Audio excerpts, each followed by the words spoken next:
नमामीशमीशाननिर्वाणरूपं विभुं व्यापकं ब्रह्मवेदस्वरूपं निजं निर्गुणं निर्विकल्पं निरीहं चिदाकाशमाकाशवासं भजेहम्। अर्थात हे मोक्ष रूप विभु व्यापक ब्रह्म वेद स्वरूप ईशान दिशा के ईश्वर और सबके स्वामी शिव जी, मैं आपको नमस्कार करती हूँ।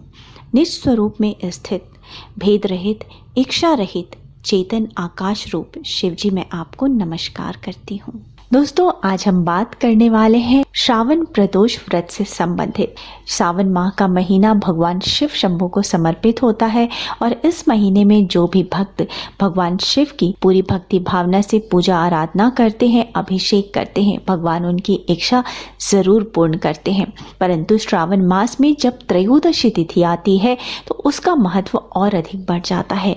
महीने में 2 त्रयोदशी तिथि आती है, एक शुक्ल पक्ष में और दूसरी कृष्ण पक्ष में।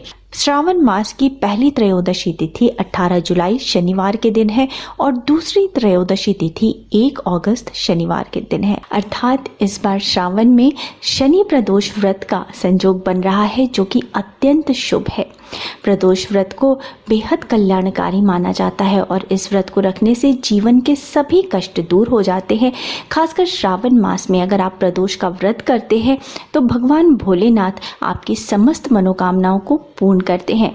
दोस्तों, भगवान शिव और शनि देव की कृपा प्राप्ति के लिए आपको श्रावण मास में शनि प्रदोष का व्रत अवश्य करना चाहिए। जिन लोगों की शनि की ढैया 7.5 चल रहा हो या शनि की अंतर्दशा हो या शनि के दृष्टि से कष्ट प्राप्त हो रहा हो, उनके लिए यह व्रत अत्यंत कल्याणकारी माना गया है। साथ ही जो लोग संतान प्राप्ति की इच्छा रखते हैं, उन्हें शुक्ल पक्ष के शनि प्रदोष से ही प्रदोष का व्रत प्रारंभ करना चाहिए। तो दोस्तों, इस बार श्रावण मास में आने वाले शनि प्रदोष व्रत को आप हाथ से न जाने दें। इस दिन आपको किस प्रकार पूजा करनी है, व्रत की विधि क्या है, नियम क्या है, किस मंत्र का जप करें, साथ ही दोस्तों प्रदोष व्रत से संबंधित जो प्रश्न सबसे अधिक पूछे गए हैं उन प्रश्नों के उत्तर भी मैं आपको इस वीडियो में देने वाली हूँ। साथ ही इस दिन आप किन छोटे छोटे उपायों को अपना सकते हैं जिससे कि आपके घर में सुख समृद्धि की वृद्धि हो, और शनि ग्रह से अगर किसी प्रकार का आपको कष्ट प्राप्त हो रहा है, जीवन में रुकावटें आ रही हैं, उन्नति नहीं हो रही, तो सारी बाधाएं शांत हो। तो चलिए शुरू करते हैं। इससे पहले अगर आपने अभी तक मेरे चैनल को सब्सक्राइब नहीं किया है तो इस प्रकार के तमाम ज्ञानवर्धक जानकारियों के लिए आप मेरे चैनल को सब्सक्राइब कर लीजिए।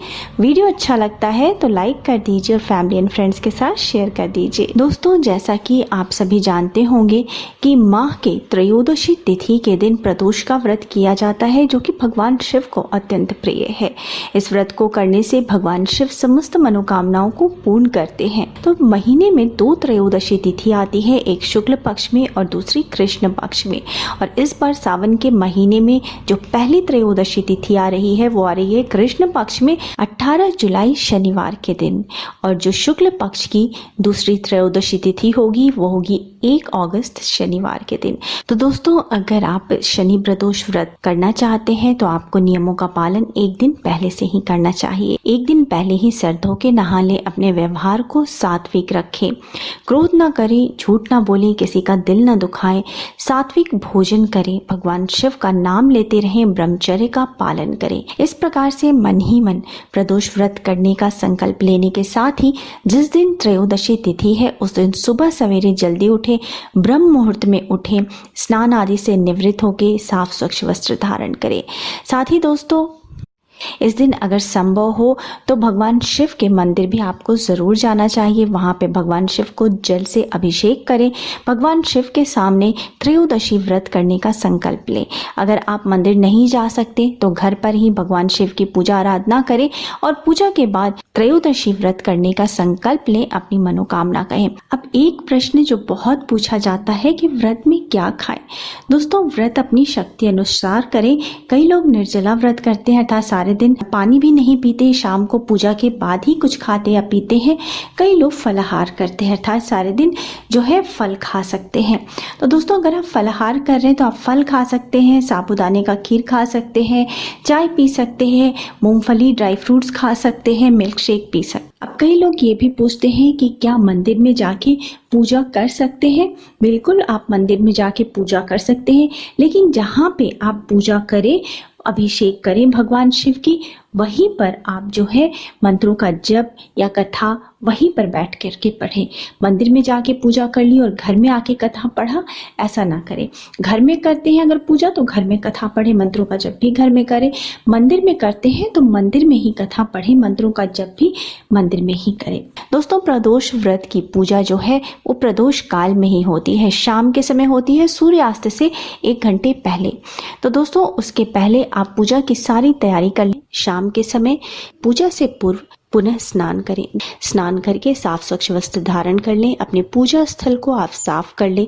चौकी पर शिव परिवार की एक फोटो या प्रतिमा जो है आप स्थापित कर दें। एक और प्रश्न है दोस्तों, लोग बहुत ज़्यादा पूछते हैं कि घर में अगर शिवलिंग नहीं है तो कैसे पूजा करें। दोस्तों एक तो आप शिव परिवार की फोटो रख के भी पूजा कर सकते हैं, उन पे जो है हल्के हल्के छींटे दे के, गंगा जल के छींटे दे के, पंचामृत के छींटे के दे के आप अभिषेक करा सकते हैं। दूसरा, आप मिट्टी से जो है शिवलिंग बना करके और उनका अभिषेक आप कर सकते हैं। पूजा करने के पश्चात आप उसको प्रवाहित कर दें। नदियों में अगर प्रवाहित करना मुश्किल है तो आप घर में ही एक बर्तन में, शुद्ध बर्तन में पानी लें, उसमें थोड़े से गंगा जल डालें और उसमें शिवलिंग को प्रवाहित कर दें। अब इसको किसी गमले में डाल दें। हर प्रदोष में, जब भी आप प्रदोष का व्रत करते हैं तो आपको मिट्टी का नया शिवलिंग बनाना होता है। तो इस प्रकार से आप घर में, अगर आपके पास शिवलिंग नहीं भी है तो आप पूजा कर सकते हैं। पूजा की सारी सामग्री इकट्ठा करने के पश्चात चौकी के सामने एक आसन बिछा करके बैठ जाएं। इस प्रकार से बैठे कि पूजा करते वक्त आपका मुख पूर्व दिशा की ओर हो। भगवान शिव और माता पार्वती दोनों का ध्यान करें और उन्हें अपनी पूजा में आमंत्रित करें। उसके बाद आपको भगवान शिव और माता पार्वती की षोडशोपचार से पूजा करनी है, अर्थात पहले शुद्ध जल से स्नान कराएं, फिर पंचामृत से स्नान कराएं, पुनः शुद्ध जल से स्नान कराएं। उसके बाद आप सफ़ेद चंदन अर्पित करें, उसके बाद अक्षत अर्पित करें, पुष्प अर्पित करें, धूप दीप दिखाएं और भगवान शिव का प्रिय बेलपत्र अवश्य अर्पित करें, भांग धतूरा अर्पित करें, प्रसाद जो भी आपने लिया है वो अर्पित करें। दोस्तों भगवान शिव की पूजा में किसी भी प्रकार का मन में शंका न रखें। जितनी वस्तुएं उपलब्ध हो आप उतनी वस्तुओं से भगवान शिव की पूजा कर सकते हैं। पूजा पूरी भक्ति भावना से करनी चाहिए। भगवान शिव एक लोटे जल से भी प्रसन्न हो जाते हैं। दोस्तों इस प्रकार से विधि पूर्वक भगवान शिव की पूजा आराधना करने के पश्चात शनि प्रदोष व्रत कथा भी अवश्य पढ़ें।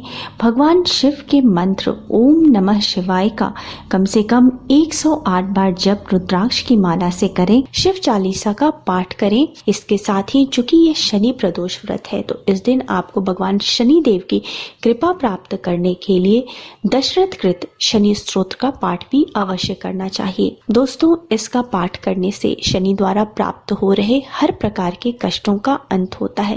व्रत करने वाले जातक को यह पाठ कम से कम 11 बार अवश्य करना चाहिए। इसके अलावा शनि चालीसा का भी आप पाठ कर सकते हैं। इस प्रकार से मंत्रों का जप और पाठ करने के पश्चात आपको भगवान शिव की आरती करें, भगवान शिव से क्षमा प्रार्थना करें और अपनी मनोकामना भी अवश्य कहें। प्रदोष व्रत में रात्रि जागरण का भी अत्यधिक महत्व होता है, तो अगर संभव हो तो प्रदोष व्रत वाले दिन रात्रि जागरण करें, रात भर भगवान शिव के भजन कीर्तन करें, मंत्रों का जप करें, भगवान शिव से प्रार्थना करें और दूसरे दिन सुबह सवेरे जल्दी स्नान आदि से निवृत्त होकर के भगवान शिव माता पार्वती की विधिवत पूजा अर्चना करें। यथासंभव दान दें, ब्राह्मण को, जरूरतमंदों को दान दें और स्वयं पारण करें।